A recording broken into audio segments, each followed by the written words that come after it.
argue that nothing gives life more value than the realization that every moment of consciousness is a precious gift. Also, God's purpose sounds good in the abstract, but in practice it always seems to be conveyed by human beings, and that opens the door to a great deal of mischief. I'm going to... many of you have seen the wonderful satirical newspaper called The Onion with its mock news stories. And about a year ago, they ran the following headline: "Hijackers surprised to find themselves in hell."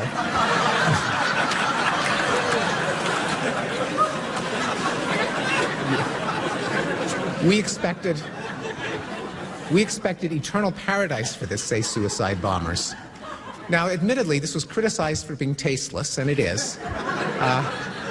But I think it does make an important point, namely that, yes, it may be true that without a belief in an afterlife, there might be some people who are not deterred from committing evil acts by the threat of spending eternity in hell. But on the other hand, they wouldn't be tempted to commit evil acts by the promise of spending eternity in heaven. Now, what about the secular version? Well, I think this is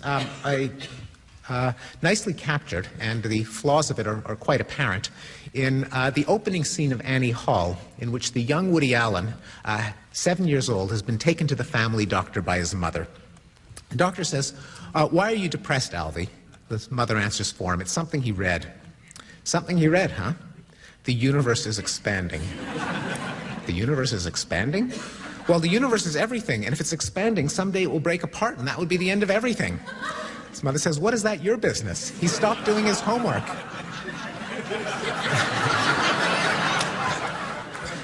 And Alvy says, "What's the point?" Now, clearly Alvy has gone wrong here, and the reason, I think, is beautifully pointed out by his mother, frequently a source of wisdom, who says to him, "What has the universe got to do with it? You're here in Brooklyn. Brooklyn is not expanding."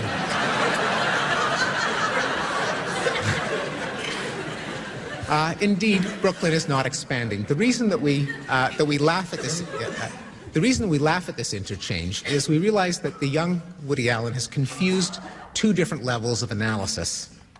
The human level, what is meaningful to us and how we want to live our lives today, given the brains that we have, and the causal level of how and why our brains cause us to have those thoughts to begin with.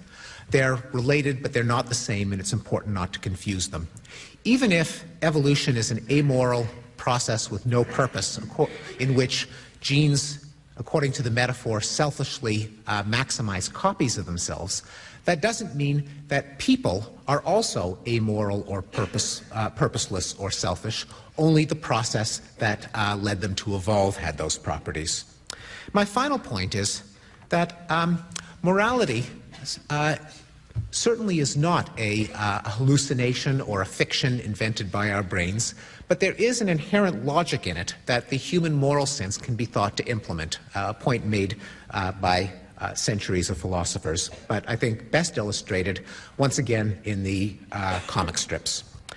In this case, from the late lamented cartoon Calvin and Hobbes, in which Calvin lays out for us why we can't abandon morality or treat it as a fiction by showing the consequences of trying to do exactly that.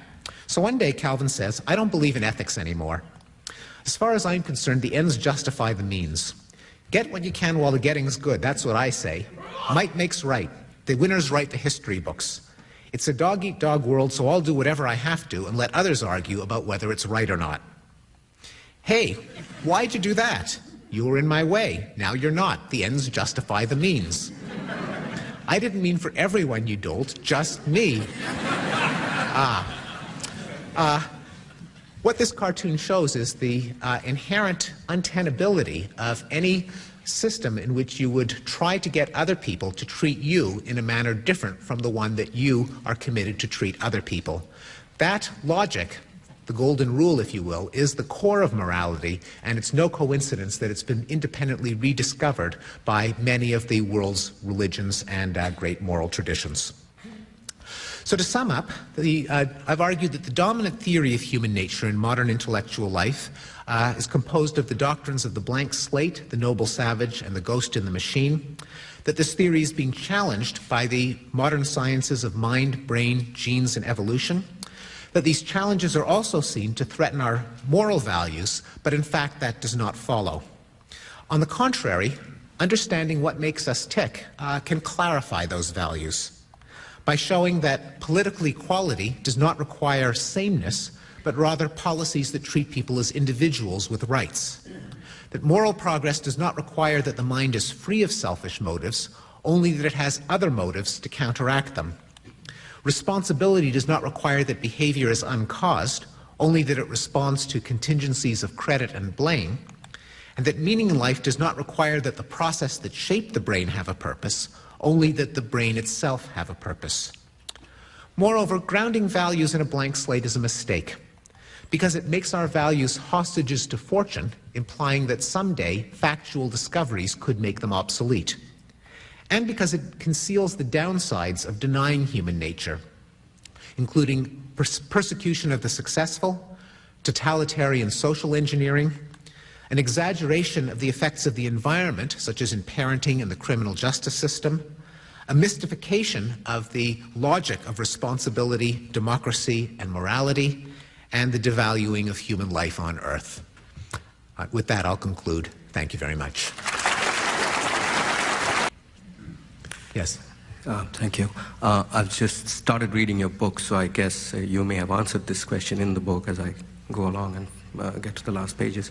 But how do you respond to the question of adaptability of genes to circumstances, in the sense that are genes immutable over a certain period of time, because that goes against the whole evolutionary theory itself.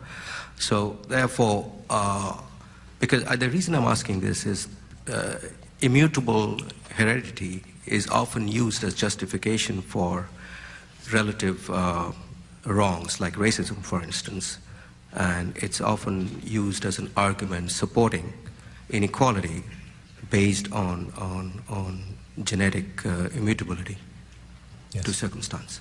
Well, genes are only immutable in the sense that Lamarck was wrong, and that our experiences aren't reverse-coded back to systematic changes in the DNA that then get passed on to future generations.